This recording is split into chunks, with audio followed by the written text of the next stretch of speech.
Ok, bonjour à tous, j'espère que vous allez bien. On se retrouve aujourd'hui pour une nouvelle petite vidéo Pokémon et vous le savez, je suis toujours très heureux de vous retrouver, surtout pour traiter un sujet dans l'investissement, de savoir s'il vaut mieux s'orienter vers les cartes ou le CD. Alors c'est vrai, le marché est dirigé par la même licence, mais par contre le fonctionnement, le dynamisme et la clientèle est totalement différente et c'est tout ça qu'on va aborder dans cette vidéo. Alors si vous appréciez mon travail et mon contenu, n'oubliez pas de liker, de commenter, de vous abonner et bien sûr, en attendant, allez chercher un petit truc à boire, à manger, détendez-vous et normalement, je devrais m'occuper du reste. Alors il faut bien comprendre que c'est effectivement deux marchés différents. L'un est beaucoup plus niché, hein, on va donc parler des cartes qui, quant à lui, a des prix fixés uniquement par le marché secondaire et ça c'est très important à savoir. Il est donc régi par l'offre et la demande. Le scellé c'est différent déjà en termes d'accessibilité et de compréhension, mais ça, on va l'aborder bien sûr quand on donnera les avantages et les inconvénients de celui-ci. Et puis surtout, il est basé d'un référentiel clair, c'est le prix retail.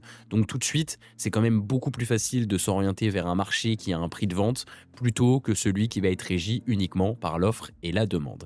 Alors, on va parler un petit peu plus de l'avantage des cartes et pour moi, le principal avantage du marché, c'est quand même la grande facilité à dénicher des bonnes affaires. Et pour ceux qui me suivent au quotidien, vous le voyez, j'arrive très facilement à récupérer des cartes à 10, 15, 20, 30% en dessous du prix de leur cote. Et en même temps, c'est normal parce qu'il y a de nombreuses opportunités qui en découlent. Déjà, la forte volatilité des prix.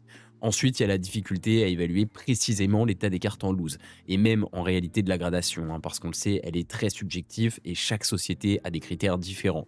Et puis surtout, c'est la nécessité d'effectuer des recherches approfondies pour déterminer le juste prix, parce que le marché du CD, on le sait, les ETB, ça performe. Par contre, quelle carte, quel Pokémon, quelles illustrations, quels illustrateurs va réussir à pouvoir nous provoquer la plus grosse plus-value, c'est ça qui est beaucoup plus compliqué. Ensuite, c'est quand même un marché qui est porté par la passion. C'est vrai que les collectionneurs, hein, ils partagent un attachement un petit peu plus profond, généralement quand ils collectionnent les cartes de la licence. Et donc, je trouve, après, c'est mon point de vue, et en même temps, je suis vraiment dedans, que les échanges sont souvent beaucoup plus authentiques et durables. Et puis, un des gros pouvoirs des cartes, c'est justement ce coup de cœur. Parce que c'est vrai que quand tu as une émotion voilà, qui va être reliée à une illustration, à un illustrateur, à un Pokémon emblématique, bah, la raison elle s'efface un petit peu et ça peut te mener à faire des achats impulsifs sans forcément trop regarder le prix. Et puis au niveau du stockage, c'est vrai que c'est simple et pratique. Déjà, vous avez une protection et une sécurité qui est assurée, au-delà des boîtiers de gradation pour certaines cartes ou autres. Bah en fait, vous avez la possibilité de les placer dans un coffre bancaire. Alors, je sais que beaucoup d'entre vous s'imaginent que d'avoir un coffre en banque, ça coûte 2000, 3000, 4000 euros par an. En réalité, vous pouvez avoir un petit coffre pour 150 à 200 euros par an dans quasiment toutes les banques. Et il faut savoir ce qui est vraiment avantageux, c'est comme vos cartes continuent à prendre de la valeur chaque année, en fait cette dépense elle est neutre face à justement la sécurité qu'elle vous offre de ne pas avoir certains produits qui coûtent des milliers d'euros. Et bien sûr un gain de place. C'est vrai que quand tu conserves des cartes dans un classeur chez toi, tu peux mettre ça dans un placard, dans un tiroir, tu peux même poser ça sur un bureau. Bon, c'est pas très envahissant. Le scellé par contre, effectivement quand tu commences à accumuler beaucoup de produits, c'est bien plus compliqué et tout le monde n'a pas la possibilité de pouvoir le stocker. Ensuite, c'est une flexibilité. Effectivement, les cartes, c'est accessible à un petit budget. C'est idéal pour débuter une collection ou un investissement. Vous avez vraiment la possibilité de pouvoir générer des bénéfices avec très peu d'argent hein, si vous ciblez les bonnes cartes. Et d'ailleurs, s'il y en a certains d'entre vous qui commencent au vu des demandes d'aujourd'hui, moi je vous conseille le BlockX. Ça a une très bonne liquidité. C'est vraiment aujourd'hui ce que recherchent les collectionneurs un petit peu du vintage. Et franchement, vous pouvez trouver des très bonnes affaires parce que c'est beaucoup encore de personnes qui n'ont pas encore vraiment la tête dans le hobby, qui ont ce style de carte. Et puis aussi, et ça pour moi c'est un gros avantage, c'est la diversité des époques. En fait, les cartes, ça te permet quand même d'accéder à toutes les générations. Tu peux avoir du set de base, du bloc X, du noir et blanc, à des prix vachement accessibles. Alors certes, tu n'auras pas d'un état excellent ou near mint, mais tu peux justement revivre un petit peu des émotions, alors que le scellé, si tu as envie d'acheter un booster du bloc Wizard, du bloc X ou même de platine, diamant et perle, noir et blanc, il faut déjà débourser une somme beaucoup plus conséquente avec quand même un marché bien plus niché à ce moment-là que du rivalité destinée, de l'étincelle déferlante. Donc pour moi, ça c'est quand même une très grosse force. Et puis le marché des cartes, alors ça c'est un avantage et un inconvénient, mais il est 10 fois plus volatile parce qu'il y a plein de possibilités. Vous avez la gradation, acheter une carte en loose, la faire grader, avoir une valorisation, la restauration, acheter une carte avec une petite erreur, des petites micro-rayures et justement lui redonner vie et augmenter sa valorisation. Et puis la manipulation de marché qu'on voit d'ailleurs de plus en plus, hein, on l'a vu avec du métallos, du soporifique, du crapustule, qu'est-ce qu'on a eu d'autre? Enfin, il y a plein d'exemples comme ça. Et là, plus récemment d'ailleurs, ça vient souvent des États-Unis, hein. Les manipulations de marché, il faut savoir que c'est très souvent les Américains parce qu'ils font des petites folies et qu'ils ont un capital qui est bien plus conséquent que le nôtre, même en termes de pouvoir d'achat. Mais ça, de toute façon, je vous en dédierai une vidéo. Et on a vu récemment ce Nucleos. Alors pourquoi cette carte a explosé alors qu'en réalité, je pense que 90% des gens qui regardent la vidéo ne connaissent même pas le Pokémon? Eh bien, c'est le même illustrateur que la Mew Bumble qui a explosé aux États-Unis. Et donc, eh bien, il y a un YouTuber qui s'est dit, et si j'allais faire justement en sorte que le prix augmente? Et donc, on peut le voir, elle s'est stabilisée dans les alentours de 10 euros pendant quelques semaines. Et puis d'un coup, elle est passée à 40, 45 euros. Donc voilà, c'est vraiment tout ça qui vous montre un petit peu cette volatilité. Et puis, le niveau des arnaques. Alors c'est vrai que moi je trouve qu'il y a moins de risques en réalité de se faire arnaquer avec les cartes que le scellé aujourd'hui. Par contre, il faut bien prendre en compte qu'en main propre, c'est moins risqué. Parce que vous connaissez les textures, les couleurs, les brillances, les illustrations, que vous pouvez aussi échanger directement avec la personne, voir s'il s'y connaît, voir s'il collectionne. Enfin, il y a plein de facteurs qui font que en main propre, tu peux quasiment jamais te faire avoir si tu as une bonne connaissance du TCG. En ligne, c'est différent. Même pour moi qui a envie de construire un business autour des cartes, et vous le savez, bah en fait, en ligne, je peux me faire avoir tout le temps. Des cartes différentes des photos, des cartes abîmées par un mauvais envoi. Vous vous rendez pas compte du nombre de cartes que j'ai achetées sur Vinted qui étaient mal protégées parce que la personne n'a pas voulu mettre une sleeve, un top et du papier bulle alors que ça coûte pas grand chose. Surtout que vous le savez, j'achète pas des cartes à 10 euros. Et donc au final, tu te retrouves à faire des litiges, à lui expliquer comme quoi peut-être que sa carte était en bon état au moment de l'envoi, mais aujourd'hui, c'est plus le cas. Bref, en fait, ça peut être un enfer. Et puis, vous avez toutes les arnaques de façon générale, hein. Donc, moi, le seul conseil que je peux vous donner, c'est privilégier des vendeurs professionnels. Je sais que parfois, ça fait chier d'aller en boutique et de payer plus cher sa carte quand tu sais qu'elle peut être trouvable moins cher sur les sites de revente. Mais au moins, vous avez de sécurité, d'avoir un bon état, de ne pas vous faire arnaquer, de pas avoir de fausses cartes. Et puis, si vous n'avez pas envie de payer un petit peu plus cher, et bien dans ce cas-là, passez directement par des vendeurs qui ont 200, 300, 400 avis positifs, mais surtout récents. Parce qu'on le sait, bah, moi, par exemple, la personne que j'étais il y a 2 ans et la personne que je suis aujourd'hui est totalement différente. Bah, dites-vous que c'est pareil pour tout le monde. Donc si vous voyez des avis qui datent de 2 ans, mais pas de vente récente, peut-être que la personne a changé de mentalité, peut-être qu'il est beaucoup plus obstiné par l'argent que par la passion. Donc voilà, il y a plein de paramètres à prendre en compte, donc faites vraiment très attention. Maintenant, les cartes, c'est beau, mais il y a des inconvénients.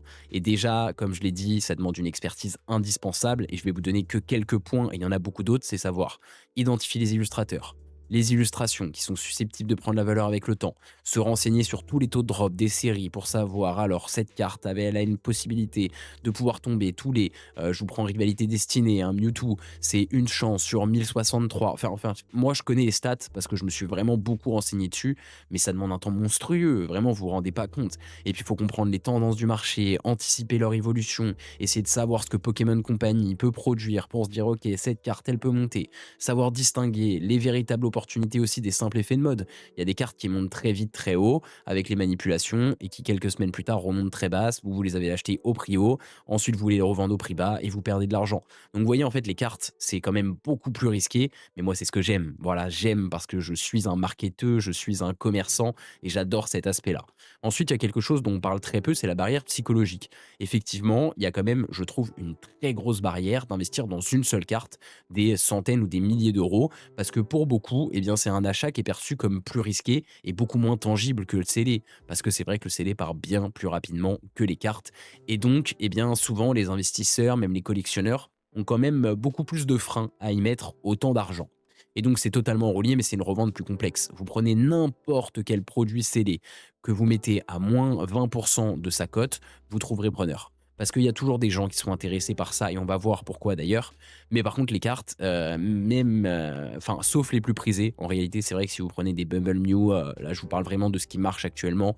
Vous prenez des méga Dracofeu ou autres, bon, ça, il n'y a pas de souci, ça partira. Mais si vous prenez la globalité des produits scellés et la globalité des cartes, eh bien, le marché scellé est quand même bien plus liquide. Et puis, ça, pour moi, c'est le dernier point, c'est l'État. Il y aurait plein d'autres points, hein, bien sûr, hein, mais bon, le but c'est pas de faire une vidéo trop longue, mais l'État c'est un facteur décisif parce qu'en fait la même carte, elle n'a pas la même valeur ni la même utilité selon son état. Ce qui est assez fou en vrai, hein, mais une carte abîmée, ça reste un produit niche. Ça va être recherché par des collectionneurs qui veulent faire des master sets, parce qu'un investisseur, il veut pas avoir une carte qui est en PCA 4. Il a envie d'avoir du 8, du 9, d'aller chercher des vraies valorisations. Donc clairement, d'aller, chercher différents types de cartes, ça s'adresse pas au même public et donc il faut vraiment savoir ce que vous voulez et ça, c'est quand même un détail très important. Ensuite, on va parler un petit peu plus du scellé. Et pour moi, le premier avantage, c'est son attractivité. Parce que le scellé, ça séduit les collectionneurs. Généralement, une personne qui collectionne les cartes collectionne aussi du scellé, ce qui n'est pas forcément le cas inverse, hein. Les collectionneurs du scellé ne collectionnent pas les cartes.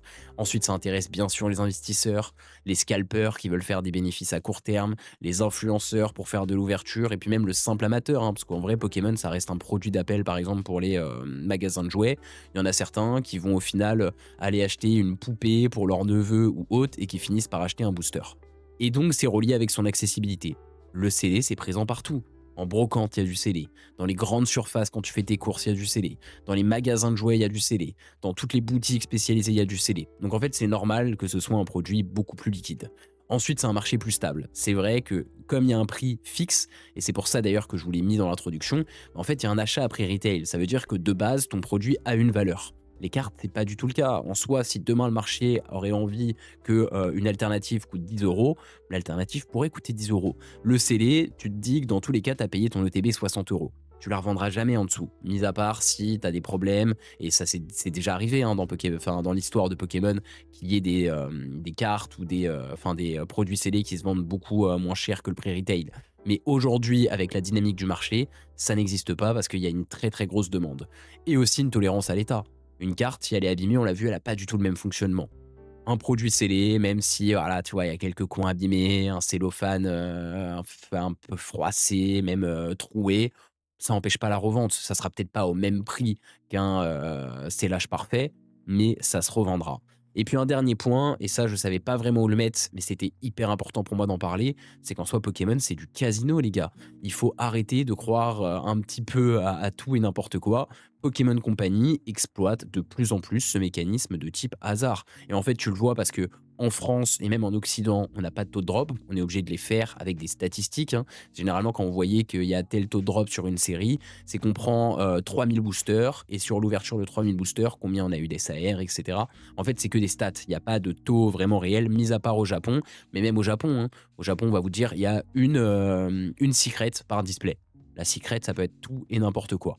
Ensuite, le mécanisme des God Packs qui a vraiment fait son introduction dans EV, qui est littéralement un système de gambling, hein, on va pas se mentir. Et puis il y a aussi des loteries. Alors certes, il n'y a pas besoin de payer pour y participer, mais c'est quand même pour moi des mécanismes qui rentrent dans l'adrénaline du gain.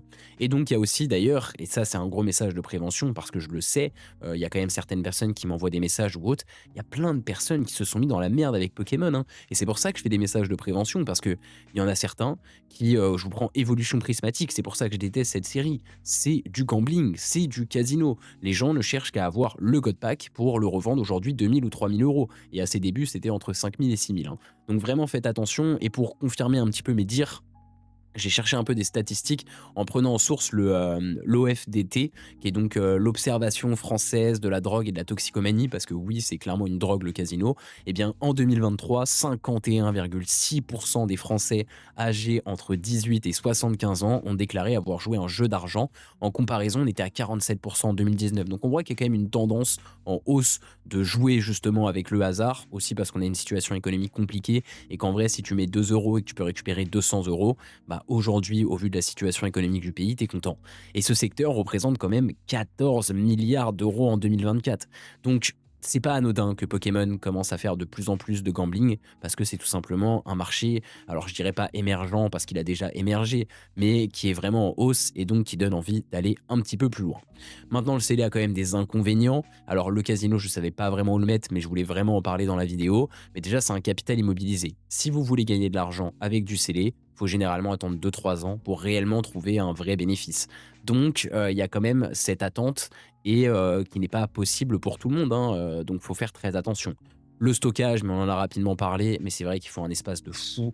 Moi, heureusement que j'ai mes parents qui peuvent stocker des items, j'ai des potes, et cetera. Mais si je devais tout garder dans mon 30 mètres carrés parisien, clairement, je pourrais même pas vous faire des vidéos, hein. Je devrais, nager comme ça entre mes ETB et tout, enfin, ce serait vraiment un enfer. Et puis surtout, il y a un risque avec le CD de stabilisation parce que une série jusqu'à 3 4 ans, elle peut ressortir et donc à chaque fois qu'il y a un reprint ou un restock, eh bien, il y a une stabilisation. Il y a pas forcément de baisse, même si ça arrive, mais il y a une stabilisation. Vous prenez Tempête Argentée et Origine Perdue. La display Origine Perdue, il y a quelques mois, avant le restock qu'il y a eu récemment, par Asmodée. Alors certes, il n'était pas énorme parce qu'il me semble que c'était 2 3 displays par, distributeur. Enfin, voilà, je veux pas trop rentrer dans les détails, mais, la display, elle se vendait entre, 550 et 650 € et maintenant, on pouvait la retrouver entre 350 et 400 €. Ce qui est logique parce qu'il y a certaines personnes qui en ont eu scellé, c'était plus rare, mais ça arrivait à 250 €. Donc effectivement, une personne qui récupère un produit à ce prix-là, il se dit: «OK, moi je viens de l'acheter 250 balles, en vrai je le revends 400, je prends 150 balles dans la poche» et encore une fois, tout est relié un peu à la situation économique. Donc moi, le seul conseil que je peux vous donner si vous débutez, c'est vraiment acheter que du prix retail. Je sais qu'il y a des rendements qui peuvent être hyper intéressants sur du vintage et tout, mais au moins vous limitez fortement les risques. Et pour ceux qui souhaitent quand même aller sur du vintage, bah en fait, redoubler de vigilance parce que le recellage, le recollage des boosters, aujourd'hui est très bien réalisé. Et d'ailleurs, j'ai entendu parler récemment de certaines personnes qui allaient chercher des produits de scellage, enfin des machines de recellage dans des usines de Pokémon Company parce qu'il y a des normes, ils doivent actualiser leur machine au fur et à mesure et tout. Et donc, tu peux trouver des sellages identiques à ce que tu as pu faire. Et même sur les boosters recollés, il y a des pros, il y a des personnes qui sont dans le milieu bien avant la spéculation et la hype qui sont à voir. Et même des spécialistes, hein. Tu prends Valouz, il a acheté du Aquapolis, il s'est fait avoir. Enfin, tu as même Kibiki, il a acheté une ETB qui était recellée. Enfin, vraiment, faites très attention. Et moi, je sais que c'est pour ça que je m'oriente plus vers le CD. Au-delà que je trouve que les cartes sont quand même plus intéressantes. Et c'est d'ailleurs la suite sur mon avis de la question, parce que c'était quand même la base de la vidéo. Et pour moi, à mon sens, aujourd'hui, le meilleur investissement à long terme dans l'univers Pokémon reste les cartes à l'unité. Alors, on a tous notre avis. Je pense que pour la grande majorité, vous êtes team CD. Et je le comprends, il n'y a pas de souci. Il y a plein de facteurs qui vous donnent raison. Mais pour moi, le CD, il a déjà beaucoup trop grimpé. Et il y a beaucoup de cartes qui, de façon individuelle, offrent pour moi de plus belles opportunités. Et surtout au niveau du bloc XY et Soleil et Lune. De toute façon, vous le voyez dans mes achats pour ceux qui me suivent au quotidien. C'est ce que je prends à 90%, même si parfois je me fais des petits kiffs avec du Néo, avec d'autres séries. Mais 90% de ce que j'achète, c'est ça. Parce que déjà, j'aime beaucoup, hein, au-delà d'être un investisseur, j'aime énormément les Pokémon qui sont représentés dessus. Parce qu'en soi, sur ces séries XY et Soleil et Lune, vous avez beaucoup de 1G, 2G, 3G. Et puis en termes de prix, en comparaison du CD, vous prenez du Duo de Choc. Duo de Choc, une ETB, c'est 5 000, 6 000 euros. Une display, c'est quasiment le même prix. Bon, ça a explosé. Il y a des Pikachu et Zekrom que je vous ai présentés récemment en full art, une carte magnifique réalisée par le collectif japonais 5 Bang Graphic. 100 balles. Bon, bah moi, personnellement, j'ouvre des boosters pour avoir des cartes. Enfin, moi, j'ouvre plus de boosters, vous le savez, mais si j'ouvrais des boosters, ça serait pour avoir des cartes. Alors pourquoi j'achèterais un booster avec une statistique tellement faible d'obtenir la carte que j'ai envie d'avoir, alors que je peux tout simplement l'acheter à un prix même moins cher qu'un booster à l'unité? Franchement, pour moi, la logique, elle est assez simpliste. Et surtout, et ça pour moi c'est le point le plus important, les enfants qui sont nés entre 2007 et 2012, qui ont grandi avec ces séries, bah, ils vont bientôt avoir du pouvoir d'achat. Et nous, quand on a repris la collection, pour la grande majorité, ce qu'on avait envie d'acheter, c'était les cartes. Si vous posez la question à quelqu'un, est-ce qu'il préfère avoir un booster du set de base ou un Dracofeu du set de base en bon état, vous verrez que la grande majorité, je pense et j'espère d'ailleurs, auront envie d'avoir un Dracofeu set de base. Quand je parle vraiment collection, pas investissement. Mais de toute façon, le set de base, depuis 4 5 ans, il n'a pas vraiment évolué, il fluctue énormément. Donc en soi, en termes d'investissement, le set de base, même si d'ici 5 10 ans, ça peut être rentable, parce qu'il va y avoir un système de rarification au vu de tous les youtubeurs et tout qui ouvrent. Mais bah, sur les 5 dernières années, le set de base, ça vous a même peut-être fait plus perdre d'argent que gagner.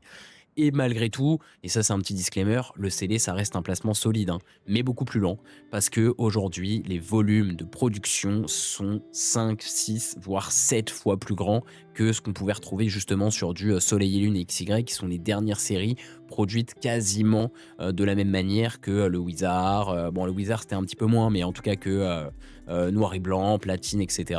Donc pour moi c'est quand même plus intéressant. Et donc moi j'ai envie de miser sur l'émotion, sur la nostalgie, et donc de faire une sélection de cartes intelligentes qui pour moi, peut être la stratégie la plus prometteuse à long terme. Donc voilà, vidéo un petit peu plus longue que d'habitude, j'avais beaucoup de choses à dire, j'espère qu'elle va vous plaire. C'est un format assez long qu'on n'avait pas vu d'ailleurs depuis longtemps, généralement j'essaye de me restreindre, mais là j'ai un petit peu moins lu et j'ai vraiment essayé de vous dire réellement ce que je pense de ce marché. Mais encore une fois, faites attention à votre argent, c'est hyper important.